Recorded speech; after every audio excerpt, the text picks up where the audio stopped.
விஜய் அவர்கள் கோவால ஒரு கல்யாணத்துக்கு போறாங்க. அவர் விமான நிலையத்துல கேட் நம்பர் 6ல சோதனை கூடத்துல தன்னை உட்படுத்தி கொண்டு ஒரு தனியார் விமானத்துல போறாங்க. அவருடைய பிரைவேட் போட்டோ எப்படி வெளியே வந்துச்சுங்க? பிரைவேட் போட்டோ எப்படி வெளியே வந்துச்சு? விஜய் அவர்கள் யாரு கூட வேணாலும் போலாம், அவருடைய தனிப்பட்ட விருப்பம். விஜய் அவர்கள் கூட யாரு வேணாலும் விமானத்துல போலாம், அவருடைய தனிப்பட்ட விருப்பம்.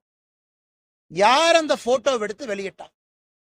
அதனால்தான் நாங்கள் நம்முடைய சிந்தியா அவர்களுக்கு, விமான போக்குவரத்து அமைச்சர் அவருக்கு பாரதிய ஜனதா கட்சி சார்பாக கடிதம் எழுத இருக்கின்றோம்.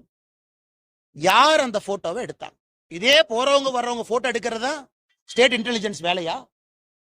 ஸ்டேட் இன்டெலிஜென்ஸ்ல போட்டோ எடுத்து திமுக ஐடி விங்கு கொடுக்கறதா அவங்க வேலையா?